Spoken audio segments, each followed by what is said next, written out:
I could start this video with shocking quotes from the UK grooming gang reports, like this one, or this one, or even this. But let's start with something nice instead. Look at this. Look at how people in Norway celebrate their football victory over Brazil. They don't smash windows, they don't set cars on fire, and they don't attack people on the streets. It is beautiful to see. And what is even more interesting is what happens when they lose. There are still no violent riots. Norwegians living in England or France don't burn cars. They don't clash with the police, and they don't turn city centers into war zones. Now, let's compare that to what happened when Morocco lost. Violent riots broke out on the streets of Paris, Amsterdam, Brussels, and London. Smashed shop windows, burning police cars, absolute chaos. How do we explain this difference? This is not a one-time thing. It is not a random event in one city caused by a few drunk fans. It is a pattern that repeats itself over and over again. No one in the mainstream media wants to talk about this difference, but it is right here in front of our eyes. It is a cultural difference. The truth is, some cultures are more violent than others. Let's say what everyone knows, but few dare to say out loud.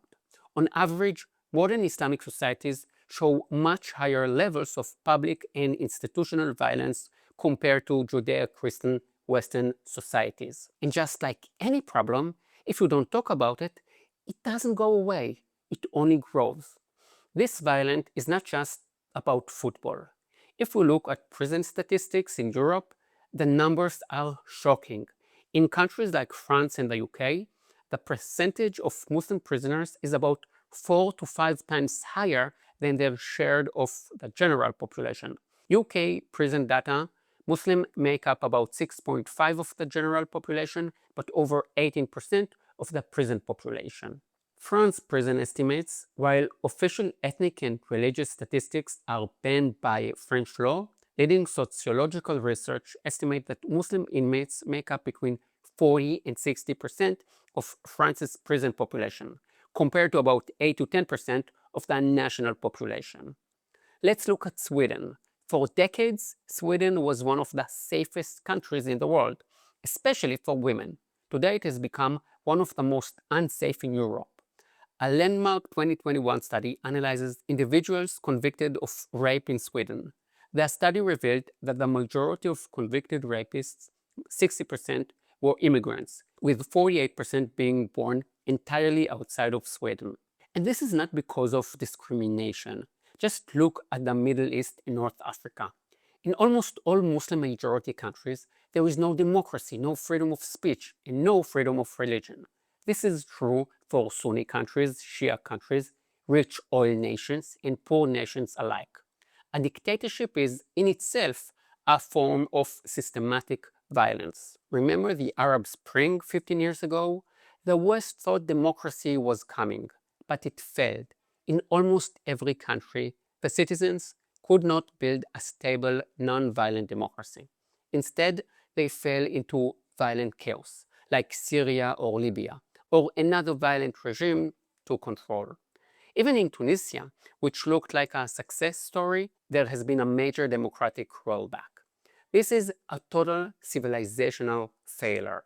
But the media and academia refuse to talk about it. And this violence isn't just political, it is directed at LGBTQ communities, religious minorities, and most of all, women.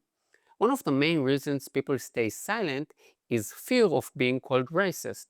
But this silence has a deadly price, and the first victims of this silence are young women and girls. When a culture teaches supremacy, religious, male, and cultural, the public space becomes a stage to show power. The riots on the streets are not just about sports. They are a demonstration of power by a group that feels the streets belong to them, and that the laws of the host countries do not apply to them. And from this exact same mindset of supremacy, the worst kind of violence against women grows. This brings us to one of the darkest chapters in modern European history, the grooming gangs of Great Britain. Recently, an independent inquiry report was published. This report is extremely difficult to read. It exposes two horrific truths. First, the sheer scale of the abuse, which was done under a cover of religious justification.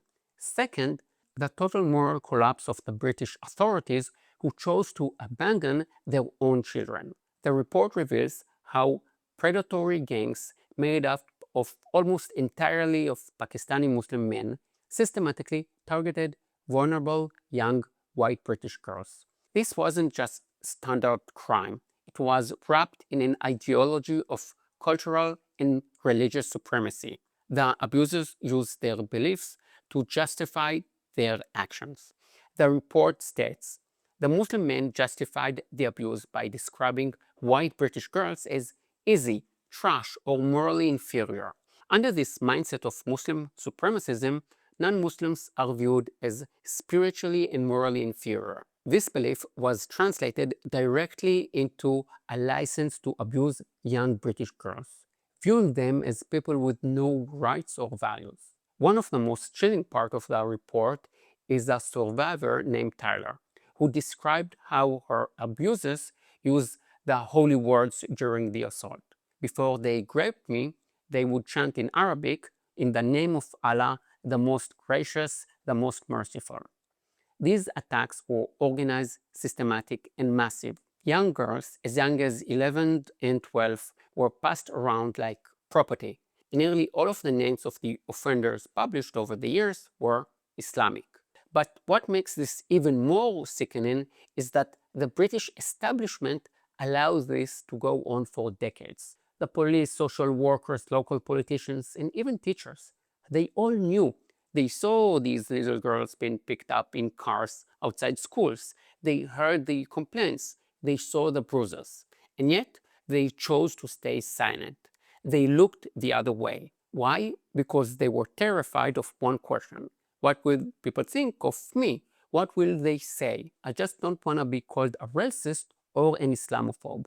Social workers feared losing their jobs. Police officers were told not to investigate suspects from minority background to avoid harming community relations. The safety of young, vulnerable girls was sacrificed on the altar of political correctness. They chose to protect a clean, liberal image over the bodies and souls of thousands of children. This is a deep, historic moral failure. A society that sacrifices its own children out of social fear is a society that has lost its moral compass. I'm saying these hard words because I see myself as a feminist, a real feminist. As a feminist, I'm shocked by the silence of the Western progressive left when it comes to the rights of women in the Islamic world and in immigrant communities in Europe. How can the same activists who fight passionately over gender pronouns, corporate board representation, and microaggressions stay completely silent about the systematic abuse of millions of women? Where are the voices when it comes to this? This is the most brutal, barbaric practice designed to steal a girl's control over her own body from childhood. It is performed on millions of girls worldwide and inside closed immigrant communities in Europe. Yet we hear almost nothing about it from mainstream feminist groups. Where is the outrage over Sharia law in Muslim nations that legally allow a husband to beat his wife to discipline her? Where is the protest against honor killing? The silence is not tolerance, it is the definition of the racism of low expectations. When Western liberals ignore the abuse of Muslim women or the grooming of British girls, they are essentially saying, well, what can you expect from them? That's just their culture. Feminism must be universal. Women's rights are not a privilege meant only for wealthy Western women. A woman's right of safety must be equal everywhere, whether in London, Tehran, Wisconsin, or Gaza. I'm speaking very hard truth here. If you disagree with me, prove me wrong. Show me a single scientific study from Western Europe, be it the Netherlands, Belgium, Germany, or France, showing that the crime rate of the Muslim migrant population is lower than or equal to their percentage of the population. And if you know of any liberal, left-wing, feminist YouTube channel or creator who is actually speaking out about growing gangs and these cultural issues, then please leave a link in the comments. I would honestly love to be proven wrong, and I want to support them. But right now, all I hear is a deafening silence. My friends, women's rights are far more important than political correctness. But social media platforms do not like videos like this. I need your help to beat the algorithm. Please subscribe, share this video, and write a comment. If you want to help me make more videos like this, please support the channel on Ko-fi. We are in a battle for Western values, and the battle is already here at our doorstep. See you in the next video. Yalla bye.